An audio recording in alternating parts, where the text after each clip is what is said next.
Hoy tenemos un invitado más que especial, con el cual vamos a hablar del fortalecimiento de las pymes. ¿Cuáles son esas claves para fomentar la compra, el apoyo local y que ese trabajo que se genera siga movilizando nuestra economía? Adrián Morazán está con nosotros. Con este aplauso lo recibimos. Él es CEO. Ahora sí, aplausos, ahora sí. Y vicepresidente de la Cámara Costarricense de Pymes. Gracias, Adrián, por estar con nosotros. Bienvenido a Así Somos. No, gracias a ustedes por el espacio que nos han dado, y digo nos porque represento a un grupo de pymes como tal. Entonces, no, lo que se habla acá, lo que vamos a compartir acá, pues es el vivir en realidad el día a día de lo que somos las pymes, ¿verdad? Muy bien. Mi querida Rose, hablábamos antes de comenzar la entrevista que no podemos dar por sentado que nosotros entendemos bien el concepto de una pyme. Totalmente. ¿Verdad? Totalmente, y por eso vamos a utilizar la primera parte de la entrevista para conversar sobre las características que tienen las pymes en Costa Rica. Comencemos por definir qué es una pyme. ¿Cuántos colaboradores tiene que tener? ¿Qué tamaño tiene que tener? Porque a veces pensamos que son muy chiquititas, pero sí, contanos. Sí. No, eso es un tema, porque digamos que la definición común que tenemos de pyme es la que da el MEIC cuando se obtiene el sello PYME, ¿verdad? Uh-huh. Pero eso no es una realidad, ¿verdad? Que en realidad el sello PYME del MEIC se obtiene por 3 factores: Hacienda, Caja o INS, y solo tenés que tener 2. Quiere decir que, por definición, una empresa, por ejemplo, que importa productos de China y los revende en Costa Rica, tiene Caja y Hacienda, ya se puede considerar pyme, ¿verdad? Y esa realidad es completamente distinta a la de un agricultor, que es una empresa que se va desarrollando producto nacional y que vende en Costa Rica. Entonces, digamos que ser pyme a nivel estatal, digamos lo que conocemos como el MEIC, es básicamente cumplir 3 requisitos, 2 de 3 requisitos: INS, Caja o Hacienda. Y es que justamente lo hablábamos antes de que iniciara el programa y decíamos que en algún momento se había como popularizado el término pymes relacionado, o MIPYMES, ¿verdad? Micro, pequeña o mediana empresa, relacionado con la cantidad de colaboradores. ¿Qué tan grande, qué tan chiquitita era mi operación? Sí, fíjate que hemos tratado de cambiar mucho esa imagen, porque en realidad una pyme es ese segmento, ese estado de una empresa que ya pasó lo que llamamos el Valle de la Muerte, ¿verdad? Que ya logró aterrizar, por así decirlo, y que está formalizada, pero que todavía no se encuentra en el espectro de la industria o la empresa de gran tamaño. ¿Qué no es una pyme? ¿Qué no podemos incluir dentro del concepto pyme? El emprendedor. El emprendedor es esa persona que todavía su fuente principal de negocio no es su empresa. Okay. Un emprendedor, pudiéramos hablar, por ejemplo, yo tengo mi trabajo en alguna transnacional, pero los fines de semana llevo algunas contabilidades. Uh-huh. Eso es un emprendimiento. O una persona que trabaja igual en algún sector industrial, en este sector de dispositivos médicos, pero los fines de semana realiza ciertos trabajos de mantenimiento con un pequeño negocio, pero no es su negocio principal. Nosotros definimos pyme cuando la persona vive y su sustento es ese negocio, okay, formalizado o no, ¿verdad? Entonces pudiéramos hablar de 4 estados que incluyen a la pyme. Primero que todo, el emprendedor. Porque el emprendedor está justamente emprendiendo, uh-huh, no ha aterrizado y su negocio todavía no lo define al 100%. Y todavía está en una etapa muy cambiante del negocio, al punto de que hoy quiero emprender, mañana no, uh-huh, ¿verdad? Decíamos incluso en épocas de pandemia que aumentaron tantísimo los emprendimientos, que el INEC lo que llegó a decir es que entre 2022 y 2023, ya habiendo pasado la pandemia, se perdieron 50,000 pymes, el 10%. Y no es que se perdieron, mucho de eso fue toda la gente que se emocionó, ¿verdad? O que se quedó sin trabajo y no le quedó otra más que emprender. Claro. Termina la pandemia, consigue trabajo, entonces dice, bueno, ya, hasta aquí llega. ¿Probaron las mieles, no tan mieles a veces, de emprender y de tener la responsabilidad de un negocio? Ahora que sí es eso, Natalia, es muy interesante, porque en realidad hay mucha idea de que es terrible, de que es súper doloroso. Lo es. Pero la gente lo hace, la gente que emprende lo hace porque le gusta, porque quiere. Uno dice, sí, por mi trabajo no sé, a uno le gusta emprender, a la gente le gusta emprender, la gente lo disfruta, y si se lo quitaran, o sea, la frustración no es tan grande como el placer de tener un negocio y emprenderlo y verlo crecer. Entonces yo siempre le digo a la gente, cuando la gente dice, no me gusta lo doloroso, qué duro que es una pyme, ¿verdad? En realidad tiene cosas muy bonitas. Sí, cosas muy satisfactorias. Y yo creo que es bueno destacarlo por la siguiente razón. Dicen esa trillada y famosísima, pero cierta frase de que si uno trabaja en lo que le gusta, nunca más vuelve a trabajar.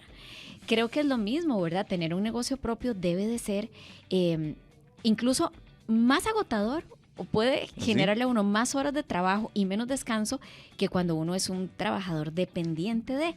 Pero esa sensación de placer que le genera hacer lo que a uno le apasiona tanto, yo creo que hace que uno ni lo sienta. Definitivamente, porque lo que estás diciendo es, si alguien se mete a hacer pyme para trabajar menos, eso sí no va a pasar. En una primera etapa. Ni en una segunda.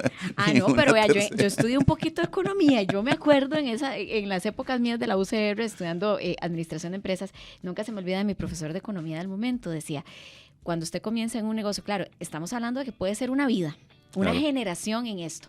La idea es que usted comience trabajando mucho y ganando poco. Esa era la curva que nos explicaban en economía, para que en algún momento más bien usted comience a trabajar menos y pueda generar más ganancias. Sí. Pero eso es un proceso de madurez que no se logra en un año.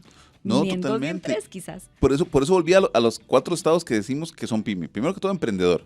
La persona que todavía no ha definido claramente todos los detalles de su negocio, pero necesita empezar a vender, a producir y a trabajar, o tiene ganado y tiene que moverlo, o tiene tierra y tiene que hacerla producir, ¿verdad? Pero está en ese estado todavía no muy definido el negocio. Después tenemos la MIPYME, que es la micropyme, y la pyme. ¿Qué define una de otra? Si la persona es autoempleado, ¿verdad? Si yo soy el que ejecuto y que produzco, o, como decís vos, si ya paso a una etapa en la que yo dirijo unas personas que producen.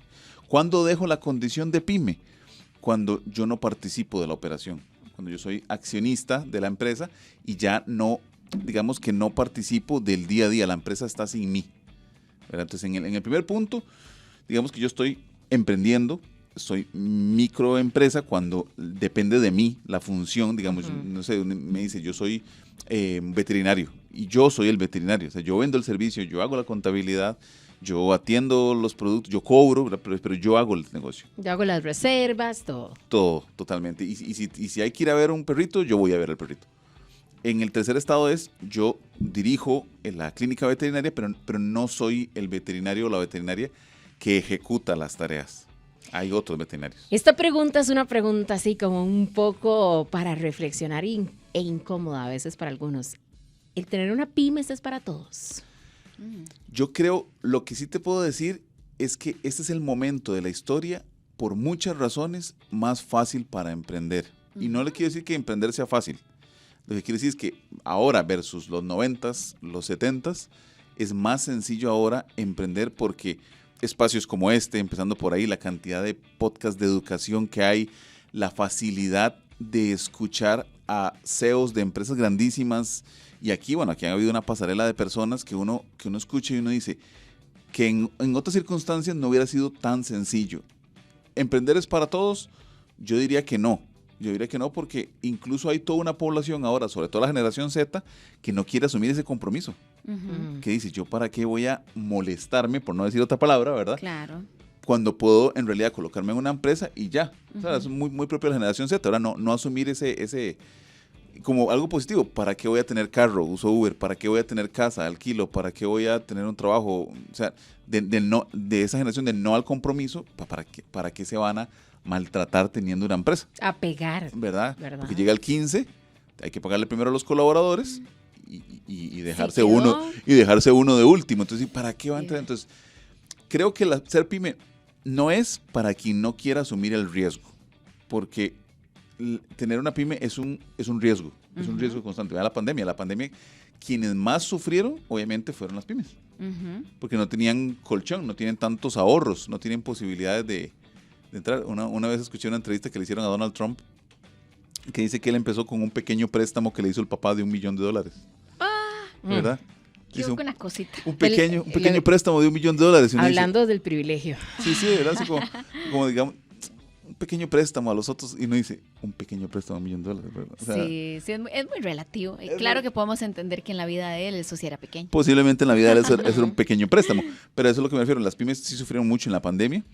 De hecho, parte del trabajo que hacemos en la Cámara es negociar con entidades financieras para entrar a la realidad de decir, no hay pyme que no haya quedado manchada después de la pandemia. Okay. O sea, nadie, todos. Es imposible. Okay. Pero depende mucho lo que corresponde a lo que pregunta que me hacías es, no es que no sea para todos, es para quienes no quieren correr el riesgo. Quienes no quieren correr el riesgo. En Latinoamérica tenemos un gran problema. En Latinoamérica, cerrar una pyme, fracasar, es una sentencia a muerte.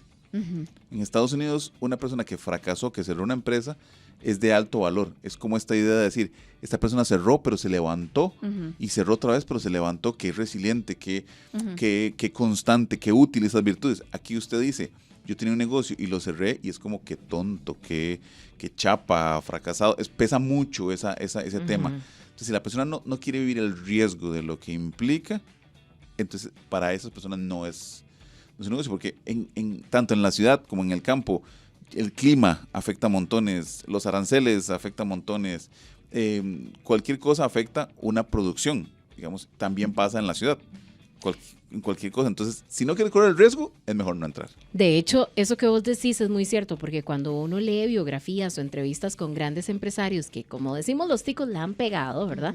Lo primero que sale es en su biografía: he quebrado tantas empresas, tenía una empresa me pasé a esta otra industria, esto y lo otro. O sea, siempre es un recurrente ahí. Y se oye fácil, se oye como que, sí, quebró, y luego otra vez. Pero bueno, eso requiere una energía impresionante también. Yo conozco a don Luis Matamoros, de Soporte Experto, y a don Javier Núñez de Moving. Javier empezó a los 57 años su negocio. ¿En serio? La última vez que lo vi, venía de China, de hacer negocios. Tiene 63. Pero empezó su último negocio, después de haber quebrado varios, a los 57. Entonces, es impresionante decir, a los 57 años empecé a tener éxito.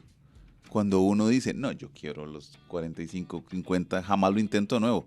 Ya me dejó el tren, ya pasó. No, la persona a los 57 años, y la empresa ahora está en Chile, Costa Rica, Honduras. Impresionante. Nati lo decía ahora muy bien, y es que definitivamente se ha desarrollado todo un auge, un ecosistema para que las personas puedan emprender, pero sobre todo que fomenten esa compra local a nivel financiero, a nivel de marketing digital, a nivel inclusive de apoyo logístico. ¿Cuál es el estado de las pymes y qué tanto compramos local acá en Costa Rica? Es impresionante cómo las pymes han empezado a utilizar herramientas que tradicionalmente eran solo de industria, ¿verdad? Comercio electrónico, servicios de logística, pasarelas de pago, ¿verdad? Ya, por eso decía antes que este es el momento de la historia donde es más fácil emprender. Insisto, no es que sea fácil emprender, es que comparación a antes, yo no sé si se acuerdan cuando uno daba una tarjeta de crédito y pasaban esta máquina, ¿verdad? Que era todo un proceso. Ahora no solo cualquiera tiene una tarjeta, sino que cualquiera tiene una pasarela de pago. Entonces, la tecnología ha impactado positivamente en todo este proceso de pymes. Las empresas de logística dicen que en Costa Rica se mueven 2,7 millones de paquetes. Y uno siempre piensa que todo eso lo mueven las grandes empresas. Pero resulta que el 70% lo mueven las pymes, 2,2 millones de paquetes. Y muchas de esas pymes, el 73% son mujeres. ¿Qué nos dice esto? Que ya no es una realidad de decir que solo el empleo, las pymes solo representan el empleo, pero no representan el negocio. Claro que representan el negocio, porque cada vez que se mueve un paquete de una provincia a otra, hay gente de logística, gasolineras, un montón de servicios relativos a ese negocio. Y yo creo que esas tres herramientas, las pasarelas de pago, o sea, las posibilidades de recibir pago en línea por tarjeta de crédito sin tener que hacer todo un proceso bancario, la posibilidad de tener por medio de WhatsApp incluso un catálogo digital y la posibilidad de tener servicios de logística, que hay varios, digamos que son las herramientas que están haciendo que las pymes puedan hacer negocios locales. ¿Quién no ha comprado un producto que encuentra en línea y uno dice, mira, me lo venden en Cartago? ¿Quién no ha encontrado un producto que uno dice, uy, qué rico tener tal cosa, y lo pedís en línea y te llega? O sea, eso es realmente una herramienta que hace una gran diferencia, y sobre todo por la diferencia de costos, ¿verdad? Lo que me cuesta a mí tener un negocio de cara a la calle, una patente, una bodega, un colaborador, que llegue el fin de semana y decir, no vendí, pero igual tengo que pagar el colaborador, igual tengo que pagar el agua, luz, a vender en línea y decir, tomo una de las habitaciones de mi casa como una bodega y me pongo a vender en línea, ¿verdad? Por medio de redes sociales, y me ahorro un montón de costos, porque no es lo mismo no vender en una tienda en línea que no vender en una tienda física. Y también tercerizar ese encadenamiento a estas plataformas que entregan, plataformas que inclusive, como vos decís, hacen todo lo que antes estaba in-house en las empresas. Totalmente, porque, y además, como decís vos muy bien, estaban in-house, pero ¿quién podía pagarlo? ¿Verdad? Ahora con las mismas plataformas de delivery y demás, está a la mano de todos. Entonces, lo que quiero decir es que estos 3 pilares, que son la logística, la pasarela de pago y las redes sociales, ahora están a la mano de todos. Ya a este punto, 2025, ¿quién no conoce las redes sociales? ¿Quién no ha hecho alguna campaña alguna vez? Todo lo tenemos, es un conocimiento más orgánico. Yo siento que es muy democratizado, como Totalmente. está. Vean, también hay que poner el dedo en la llaga con algunas cosas. Y aquí un radio escucha con muy, muy buen tino nos manda una foto de unos relojes y él dice, saludos, pero es que a mí me sale mucho más barato comprar estos relojes por internet fuera del país que comprarlos aquí. Y creo que es un muy, muy, muy buen punto. Hablemos de eso. ¿Cuál es la realidad en cuanto a costos de producción que sí o sí se tienen que trasladar también al cliente final, pero cuál es el valor que yo como consumidor obtengo de estar consumiendo local? Definitivamente hay 2 valores. El primero es hacer patria, ¿verdad? Porque los ticos tenemos esa realidad de decir, decía un amigo español, ¿por qué ustedes siguen haciendo fila en las instituciones y fila en todo? Porque uno prefiere hacer fila en una institución, pero decir, se lo compré al Estado, se lo compré a algo nacional. A nosotros nos pasa eso. Entonces, la primera razón de por qué es porque es mejor hacer patria, comprarle al productor, a la pyme nacional, que a la internacional. Es como cuando uno le va a comprar, por ejemplo, una pyme que venda productos de limpieza. Y uno dice, y eso es una clave importante. ¿Dónde compra sus productos de limpieza? Se los compra a Walmart. Usted no conoce a los dueños de Walmart. Ni les va ni les viene. En cambio, usted sí conoce a esa pyme, usted sí conoce a esa persona. Usted sí conoce y esa persona compra en su barrio y compra en su ciudad. Entonces, y comprarle a esa persona sí puede hacer la diferencia. Entonces, mantener el ecosistema sano, hacer patria, como digo, es importante porque mantiene ese flujo en lo local. No es que haya un problema comprar la transnacional, pero yo le compro la transnacional, ese dinero se va. Entonces, número 1, por mantener el ecosistema. Y número 2, por un tema de facilidad, porque ese producto que se compra en línea, ¿cuál es la realidad? Uno manda a pedir un producto a una tienda asiática y usted se persina pensando que llegue, ¿verdad? Hace 2 años tuvimos el boom de todas esas tiendas y eran esos miles de millones de productos y la gente decía, ¿cuándo vienen? 3 meses. Y uno dice, 3 meses esperar a que llegue el producto. Entonces, la facilidad también de comprar local me da esa posibilidad. Entonces, comprar local también tiene otros beneficios. Tiene la inmediatez y tiene la personalización. ¿Verdad? No es lo mismo que yo compre cierto producto ya a que yo le compre y le diga, Natalia, me estás vendiendo esto y no le puedes hacer este detalle y no le puedes hacer esta cosa, y no le puedes hacer esta pequeña diferencia. Que es una empresa, una pyme, una fábrica de tamales. Uy, y no les puede hacerlo sin garbanzos, ¿verdad? Claro, y yo creo que también como todo, ¿verdad? Porque aquí más comentarios van dentro de esta línea, ¿verdad? Que a veces la realidad de la economía en nuestro país es que a veces sentimos y a veces mucho que cada vez nos alcanza menos. Claro. Entonces muchas veces yo sí pienso que es un lujo poder consumir algún producto local, pero si usted se puede dar ese lujo, hágalo por estas razones. Si no lo había valorado, valórelo. Sí. Quizás la diferencia no sea tanta en dinero, pero sí en todas esas características y esos intangibles, digamos, que vos estás mencionando y que de una u otra manera van a permitir que el día de mañana sea yo tal vez quien se beneficie con un hijo, una hija que tenga un negocio propio o alguna idea que queramos echar a andar. Hay una diferencia en ese punto que estás tocando, Natalia, que me parece importantísimo, la comentamos mucho en la cámara.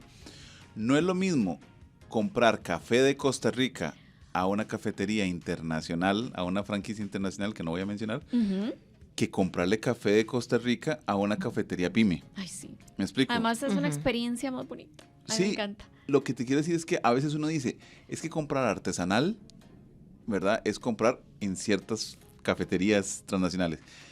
Pero en realidad eso no son pymes, no son negocios locales, ¿verdad? Y uno obviamente tiende por imagen, ¿verdad? Porque cuando compras un café de una transnacional, te tomas la foto y toda la cuestión.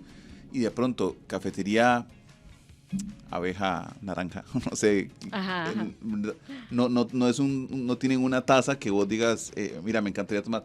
Pero si uno realmente quiere la experiencia no gentrificada, debería comprarle a la pyme. Muy bien. Y eso es algo sumamente importante porque hace una gran diferencia. Y yo creo que otra cosa que hay que destacar también es que muchas veces pensamos en las pymes solamente como con productos tradicionales, Sí. pero en Costa Rica hay muchas pymes que están realizando innovaciones súper importantes en su industria, ¿verdad? Y que yo creo que hasta inclusive están logrando destacarse desde Costa Rica hacia el mundo. Hay eso que decís, por ejemplo, pensemos en Guanacaste. En Guanacaste hay más de 800 patentes de hoteles de menos de 3 estrellas. Hay un montón de hoteles, por decir Guanacaste.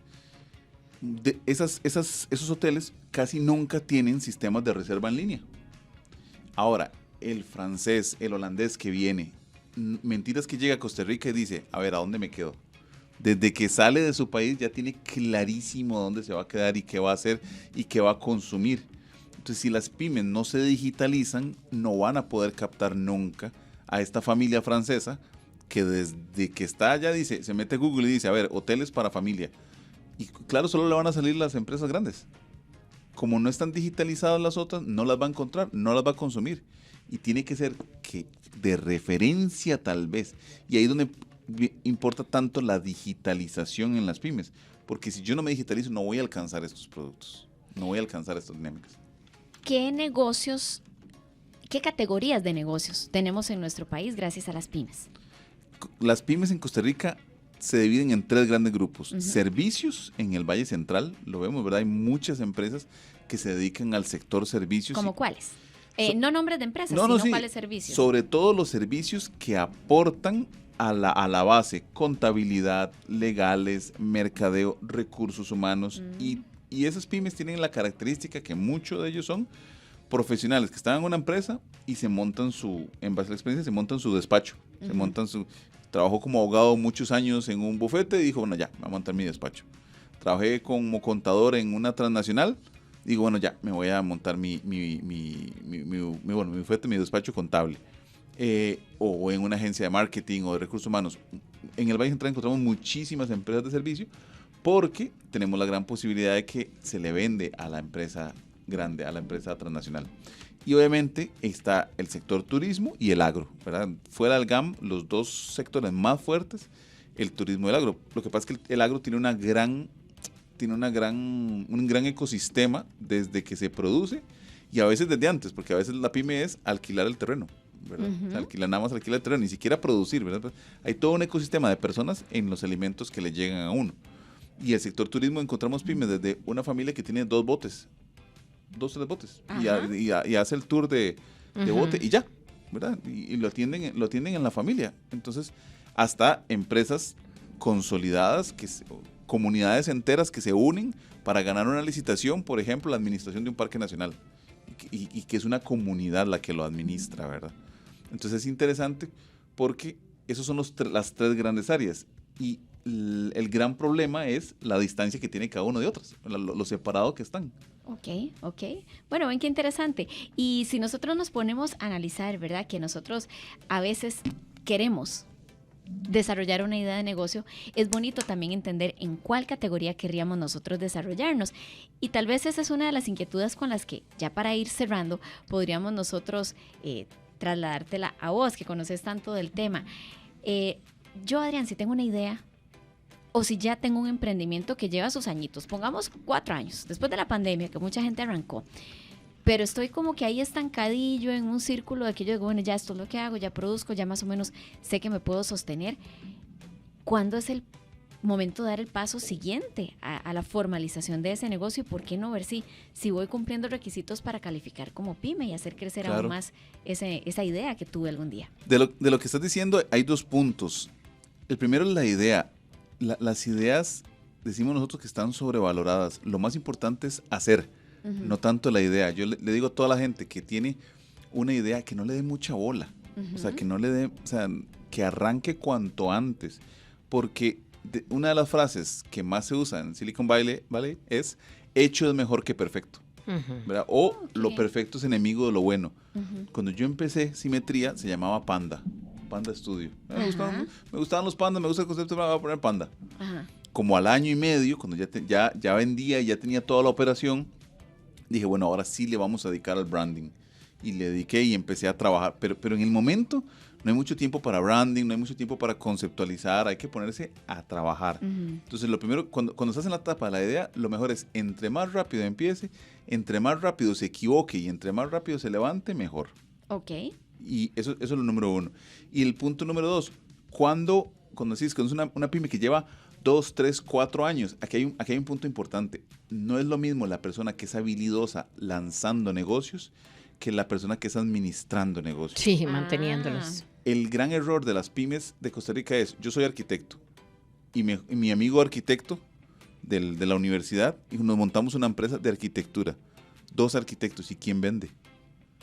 ¿Y quién hace la contabilidad? ¿Y quién administra la empresa? Es que yo sea buen arquitecto no me hace empresario. Claro. Entonces yo digo, ¿y si yo soy, por ejemplo, una persona que se dedica a la comunicación, al periodismo? Entonces, bueno, yo soy periodista, pero ¿y quién vende en la empresa? A veces se nos olvida que tenemos que incluir un vendedor dentro de la empresa.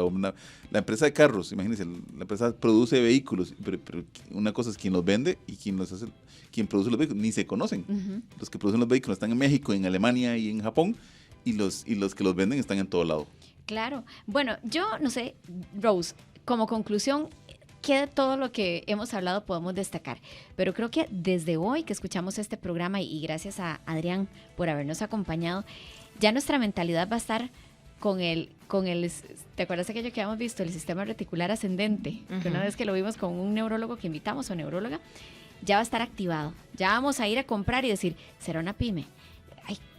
¿Con quién estaré contribuyendo? Así que, Adrián, gracias por habernos acompañado. Repetimos, estuvo con nosotros Adrián Morazán, él es CEO de Simetría Digital y vicepresidente de la Cámara Costarricense de Pymes. ¿Dónde podemos encontrarte, localizarte, si tenemos alguna consulta o asesoría con respecto a No, muchas gracias. Primero que todo, en todas las redes sociales, Morazán AD, ¿verdad? Así con esa dinámica, @Morazán AD, ex, LinkedIn, Twitter, TikTok, todo.